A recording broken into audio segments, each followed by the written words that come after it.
میرے انتہائی واجب الاحترام اور قابل صد اکرام دوستو، السلام علیکم ورحمۃ اللہ وبرکاتہ۔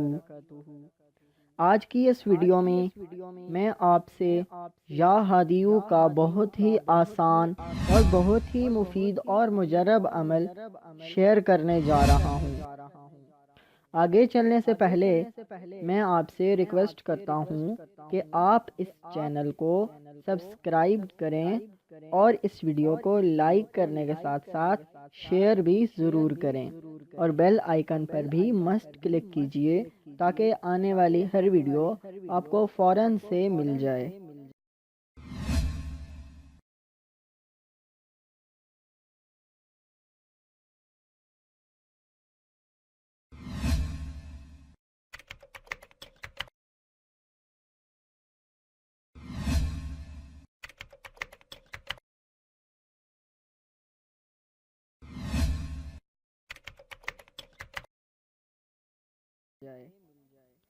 چلیے اب چلتے ہیں وظیفے کی طرف۔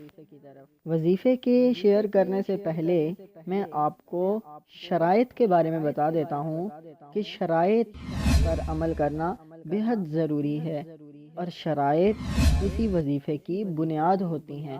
اگر بنیاد ٹھیک ہوگی تو اسی طرح اس کے اوپر بلڈنگ بھی ٹھیک ہوگی، اگر بنیاد ہی خراب ہوگی تو بلڈنگ بھی خراب ہو جائے گی۔ تو ان شرائط پر عمل کرنا آپ کے لیے بہت ہی ضروری ہے۔ شرائط پر عمل کر کے اپنے روحانی وظیفے کو مضبوط بنائیں اور اسی طرح اپنے آپ کو ثابت قدم رکھیں۔ شرائط آپ کے سامنے شیئر کرنے جا رہا ہوں۔ سب سے پہلی چیز، آپ نے رزق حلال استعمال کرنا ہے۔ جو چیز بھی کھانی ہے حلال رزق کی کھانی ہے۔ حرام غذا سے بالکل کوئی اثر نہیں ہوتا۔ حرام غذا آپ کے عمل کی اثر کی طاقت کو بالکل ختم کر دیتی ہے۔ نمبر 2، آپ نے توجہ کے ساتھ عمل کرنا ہے۔ انتہائی بہت ہی کنسنٹریشن کے ساتھ اپنی توجہ کو وظیفے پر مرکوز رکھ کے پڑھنا ہے۔ اگر آپ توجہ سے عمل کریں گے تو آپ کے وظیفے میں جان اور طاقت پیدا ہو جائے گی۔ توجہ کے ساتھ یقین کا بھی بہت زیادہ عمل دخل ہے۔ جب آپ یقین کے ساتھ عمل کریں گے تو آپ کے وظیفے میں اور زیادہ طاقت آ جائے گی۔ اگر آپ فرائض کا اہتمام کرتے ہیں تو اور زیادہ نورانیت آپ میں ظاہر ہوگی اور اللہ تعالیٰ کا بہت زیادہ نور آپ کو ملے گا۔ حرام کاموں سے بھی ضرور بچنا ہے۔ اگر آپ نے حرام کام کیے یا حرام کام کا جن کو شریعت نے حرام قرار دیا ہے ان کا ارتکاب کیا تو اس سے روحانیت کو بہت زیادہ نقصان پہنچے گا۔ الفاظ کا بھی بالکل صحیح استعمال کرنا ہے۔ الفاظ کا خصوصی خیال رکھنا ہے۔ اگر آپ الفاظ صحیح استعمال کریں گے تو آپ کا وظیفہ بالکل زیادہ اثر آپ کو دکھائے گا۔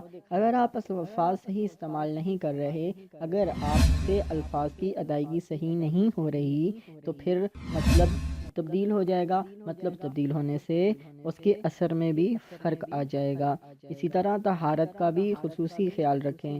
طہارت، پاک صاف رہیں ہر وقت، لباس کو پاک رکھیں، جگہ کو پاک رکھیں، باوضو رہیں ہر وقت، عاجزی اور آہوزاری کے ساتھ عمل کریں، اور وہی عمل کریں جن کی شریعت میں حضور صلی اللہ علیہ وآلہ وسلم نے اجازت دی ہو، یا شریعت میں اس کی اجازت ہو۔ تو چلیے چلتے ہیں وظیفے کی طرف، عمل کی طرف۔ سب سے پہلے آپ نے وضو کرنا ہے۔ وضو کر کے آپ نے مصلی بچھا کر 2 رکعت نماز پڑھنی ہے، اور 2 رکعت نماز صلاۃ الحاجت کی نیت سے پڑھنی ہے۔ پہلی رکعت میں سورۃ فاتحہ کے بعد سورۃ فاتحہ یعنی الحمدللہ رب العالمین الرحمن الرحیم مالک یوم الدین ایاک نعبد و ایاک نستعین اہدنا الصراط المستقیم صراط الذین انعمت علیہم غیر المغضوب علیہم ولا الضالین آمین۔ سورۃ فاتحہ کے بعد آیت الکرسی اور دوسری میں سورہ اخلاص پڑھنے ہیں۔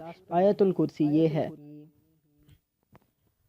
اللہ لا الہ الا هو الحی القیوم لا تأخذه سنة ولا نوم له ما في السماوات وما في الأرض من ذا الذي يشفع عنده إلا بإذنه يعلم ما بين أيديهم وما خلفهم ولا يحيطون بشيء من علمه إلا بما شاء وسع كرسيه السماوات والأرض ولا يؤوده حفظهما وهو العلي العظيم۔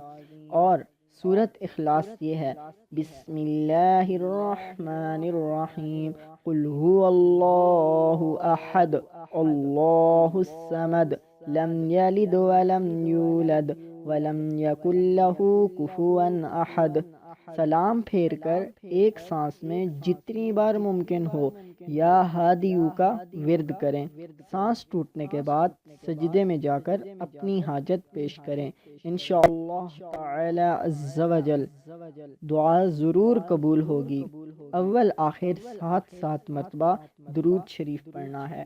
درود شریف آپ یہ بھی پڑھ سکتے ہیں، اللہم صلی علی محمد وعلی آل محمد كما صليت على إبراهيم وعلى آل إبراهيم إنك حميد مجيد اللهم بارك على محمد وعلى آل محمد كما باركت على إبراهيم وعلى آل إبراهيم إنك حميد مجيد۔ تو دوستو یہ پورا طریقہ کار میں آپ سے شیئر کر چکا ہوں۔ آپ سے گزارش ہے کہ مجھے بھی اپنی دعاؤں میں خصوصی یاد رکھیں۔